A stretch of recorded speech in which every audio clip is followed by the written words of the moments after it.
Hello ji, this is CA Afaq. और कुछ दिन पहले मुझसे कुछ स्टूडेंट्स ने राब्ता किया था और उनकी एक डिमांड थी कि आप हमारे लिए एक वीडियो बना दें कि अपनी जो पहली सीए फाइनल्स की अटेम्प्ट है उसको किस तरह से प्लान करना चाहिए। तो इसके ऊपर बात करते हैं। देखें, जब आप कैफ कर लेते हैं, आमतौर पर ऐसा होता है कि कैफ को क्वालिफाई कर लेने के बाद जब आप सीए फाइनल्स पढ़ना शुरू करते हैं तो आपकी वो मोटिवेशन नहीं रहती जो कि कैफ के अंदर होती है, क्योंकि आपको पता होता है कि अभी एग्जाम्स जो हैं वो सर पे नहीं है। और विद द टाइम, जैसे जैसे आपको पता है कि हमारा प्रोफेशन मेच्योर होता जा रहा है, तो आर्टिकलशिप ढूंढना एक बहुत बड़ा चैलेंज बन गया है। आमतौर पर जो स्टूडेंट्स हैं उनको 6 से 7 माह या इस इवन साल भी लग रहा है आर्टिकलशिप ढूंढने में। तो जब तक आपको आर्टिकलशिप मिल नहीं जाती तब तक आपको जो है वो सॉर्ट ऑफ अनसर्टेनिटी रहती है, आपकी वो मोटिवेशन नहीं रहती पढ़ने की। लेकिन आपको कोशिश ये करनी चाहिए कि आपको आर्टिकल्स मिल रहे हैं या नहीं मिल रहे, आप डेली के 1 से 2 घंटे, कम से कम 1 से 2 घंटे आप लगाते रहो अपनी पढ़ाई के ऊपर सीए फाइनल्स की, क्योंकि इवेंचुअली आपको आर्टिकल्स मिल जाएंगे। और ऑल दो job hunting, articleship hunting, firm में जाना, ये सारा कुछ करना, ये एक सेपरेट, एक प्रॉपर फुल टाइम जॉब है, जिसके ऊपर हम सेपरेटली भी बात कर सकते हैं। ऑल्दो मैं पहले भी इसके ऊपर बात कर चुका हूँ। आपको मेरी जो यूट्यूब चैनल है इसके ऊपर इस चीज से रिलेटेड वीडियोस भी मिल जाएंगी। लेकिन क्योंकि जब हम फर्म में आते हैं तो 6 से 7 माह हमारे गुजर चुके होते हैं कैफ की क्वालिफिकेशन के बाद, और वो जो हमारा मोमेंटम कैरी ऑन हो रहा होता है वो टूट जाता है। तो उसकी वजह से क्या होता है कि हम दोबारा से पढ़ने में बहुत ज्यादा मुश्किलात पेश आती हैं। आमतौर पर बच्चे क्या करते हैं कि जैसे ही फर्म में जाते हैं तो उनकी कोशिश होती है कि अब हम जल्दी से जल्दी पढ़ना शुरू कर दें। बहुत से बच्चे ये भी गलती करते हैं कि वो फर्म में ही हर टाइम किताबें खोल के बैठे रहते हैं। ऐसा आपने हरगिज नहीं करना। अब हम चलते हैं कि आपको क्या स्ट्रेटेजी यूज करनी चाहिए जब भी आप फर्म में एंटर हो रहे हैं ना।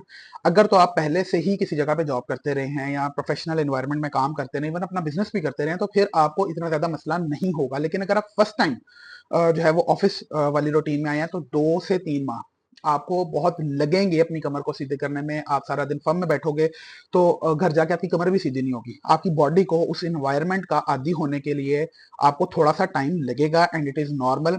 शुरू के 1 से 2 माह इट्स नॉर्मल। आप किताब को मत हाथ लगाइए, लगाएंगे तो अपने साथ जाती करेंगे। ये बात मैं नहीं कह रहा। 2020 के अंदर जब मैंने आर्टिकल्स शुरू किए थे, उस टाइम जो आईकेएफ के प्रेसिडेंट थे मिस्टर इफ्तिखार ताज साहब, जो कि हमारे प्रोफेशन के अंदर एक बड़ा मुकाम मर्तबा रखते हैं, उन्होंने, वो उस टाइम प्रेसिडेंट थे, और उन्होंने जितने भी ईजीसीए टैलेंट स्कॉलरशिप होल्डर्स थे उनके साथ एक कॉन्फ्रेंस की थी जूम के ऊपर।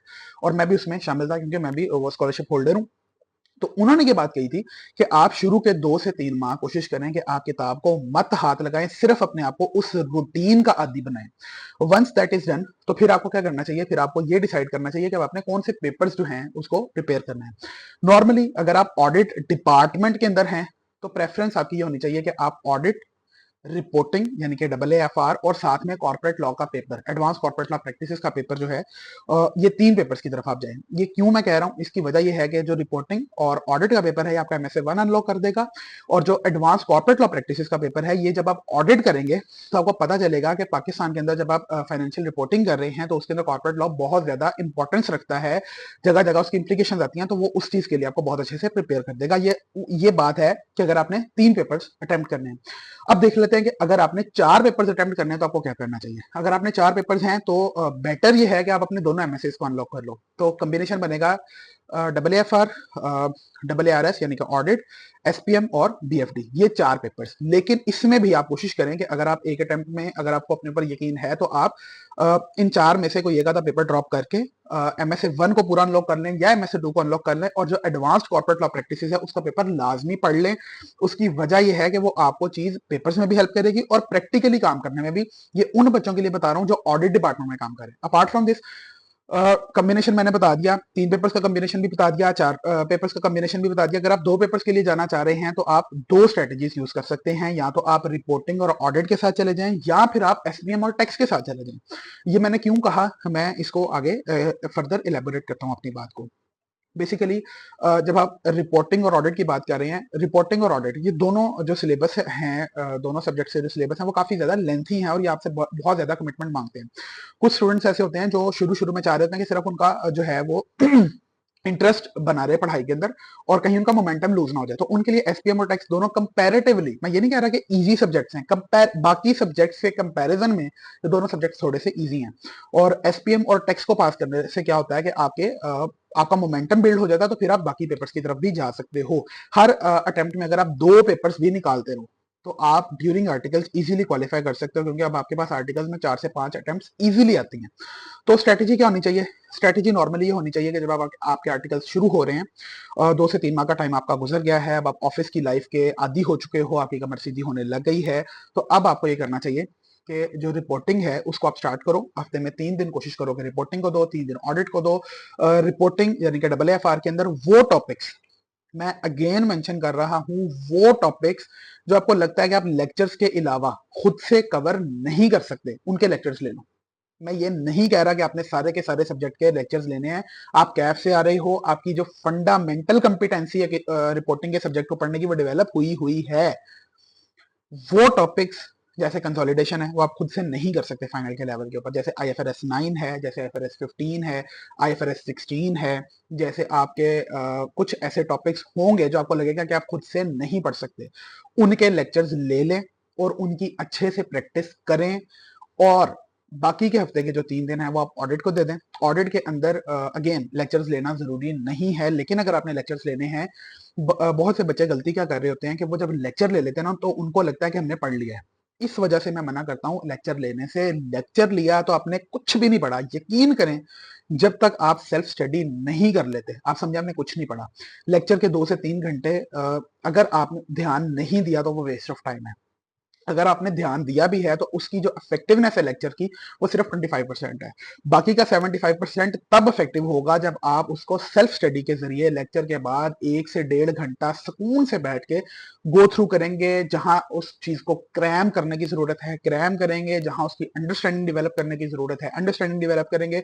हमने बात की अपने शुरू के 6 से 7 माह की, तो 6 से 7 माह में आप रिपोर्टिंग को और ऑडिट को इस तरह से लेकर चलेंगे। ऑडिट का सिलेबस 3 से 4 माह में, मैक्सिमम 5 माह में कवर हो जाएगा।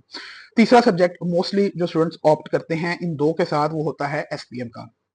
तो अगर आपने SPM पढ़ना है तो SPM को अगर आप अच्छे से पढ़ो और हफ्ते में 2 से 3 दिन दो, तो वो इफेक्टिवली 2 से 3 माह का सिलेबस है उसका, इससे ज्यादा का नहीं है। तो आपको क्या करना चाहिए, क्योंकि जब आप फर्म को ज्वाइन करोगे मोस्ट प्रोबेबली, क्योंकि ICAP ने कहा है कि 1 साल के बाद आपकी फर्म जो अटेम्प्ट है वो आएगी, लेकिन इफेक्टिवली जब आप देखोगे तो वो 1.5 साल का टाइम बन रहा होगा फर्म ज्वाइन करने के बाद, क्योंकि वो बाज़ औक़ात रजिस्ट्रेशन की डेट का मसला बन जाता है।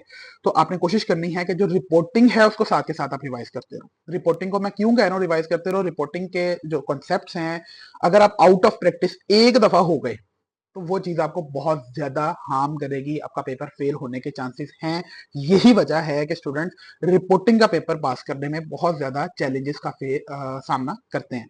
तो आपने कोशिश ये करनी है कि आप शुरू जब करें रिपोर्टिंग को, मोस्टली वो एरियाज जो आप खुद से पढ़ सकते हैं उनको खुद से पढ़ें। कोई प्रैक्टिस किट या बुक लाजमी यूज करें।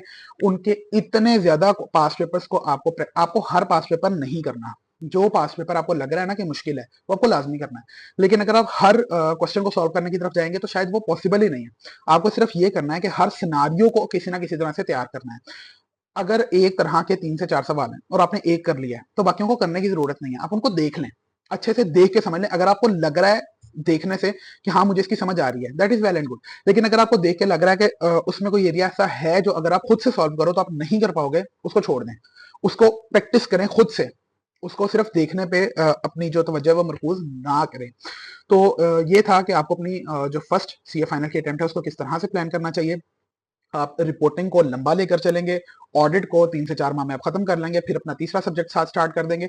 और अगर आपने 4 सब्जेक्ट्स के लिए जाना है तो 4 सब्जेक्ट्स के लिए बेहतर ये है कि फिर आप रिपोर्टिंग को जो है वो 5 से 6 माह में कवर करने की कोशिश करें, जो कि मैं आपको रेकमेंड नहीं करूंगा। अब टाइम ज्यादा है तो बेहतर ये है कि आप 3 सब्जेक्ट्स दें, तीनों पास कर लें, बजाय इसके कि आप 4 दें और चारों फेल कर लें। तो क्योंकि अक्सर ऐसा होता है कि जब आप 4 पेपर्स की तरफ जा रहे होते हो तो ज्यादा पेपर्स का जो प्रेशर होता है वो आपसे बाकी के सब्जेक्ट्स की तैयारी भी खराब करवा देता है। और जब आप लास्ट एग्जाम लीव्स वाले टाइम में जा रहे होंगे, फिर आपको सारे का सारा एक दफा दोबारा से रिवाइज करना है, गो थ्रू करना है रिपोर्टिंग, BFD। प्रैक्टिस बहुत जरूरी है। अगर आप प्रैक्टिस नहीं करेंगे, देखें एग्जाम के अंदर जो क्वेश्चन आना है ना वो आपने पहले नहीं देखा हुआ, तो अगर आप वो क्वेश्चन इस तरह ही मुंह उठा के चले जाएंगे ना तो आपसे कभी भी वो सॉल्व नहीं होना। हाँ, अगर आपको पता है कि यार मैंने अच्छे से प्रैक्टिस की हुई है तो वो जो अनसिन सिनेरियो है ना आप उसको 75 to 80% सॉल्व कर लेंगे। और यही चाहिए ICAP के CA फाइनल के एग्जाम में, 100% एक्यूरेसी चाहिए भी नहीं, frankly speaking. This was my guidance. अगर आपको इसके अलावा आपकी कोई क्वेरी है तो आप कमेंट सेक्शन के अंदर कमेंट करके मुझे लाजमी बता सकते हैं और इसके ऊपर हम सेपरेटली बात भी कर सकते हैं।